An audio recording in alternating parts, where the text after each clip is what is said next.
மக்களுக்கு இருக்கக்கூடிய பயத்தை நான் எங்கேயுமே பார்த்தது இல்லைங்க. நானா ஒரு கிராமத்துக்காரன், அரசியல் பொறுப்பு இருக்கிறனால சென்னைக்கு வந்திருக்கிறேங்க ஐயா. நான் சென்னைக்கு பாரதிய ஜனதா கட்சியில சேர்வதற்கு முன்பு நான் சென்னைக்கு மொத்தமா வந்ததே 2 முறைங்க ஐயா. எங்க ஊர்ல இருந்து சென்னை வந்தா பெருசா வரும், சென்னை கூட்டிட்டு போறாங்க, பீச் எல்லாம் காட்ட போறாங்க, எவ்வளவு பெரிய ஊர் அப்படி.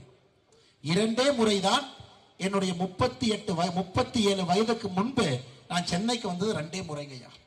இப்ப சென்னையில 3 ஆண்டுகளாக இருக்கின்றேன். ஆனா சென்னை மக்கள்கிட்ட இந்த மலைன்னு சொன்னா அவங்க கண்ணுல ஒரு பயம் வருதுங்க ஐயா. நாங்கள் உங்களுக்கு கொடுக்கின்ற உறுதிமொழி, எங்களுடைய எம்பி இங்க வந்துட்டாங்கன்னா உங்களுக்கு இருக்கக்கூடிய சைக்காலஜிக்கல் ஃபியர், அந்த பயத்தை நாங்க எடுக்கிறோங்க. 1000 கோடி கொடுத்தோம், பணத்தை எல்லாம் கொள்ளையடிச்சு சாப்பிட்டுட்டு இயற்கையான கால்வாய் எல்லாம் அழிச்சிட்டு அங்கெல்லாம் வீட்டை கட்டிட்டு கம்பெனியை கட்டிட்டு எதோ கட்டிட்டு செயற்கையாக இவனே சிமெண்ட் போட்டு ஒரு கால்வாய் உருவாக்குறான்.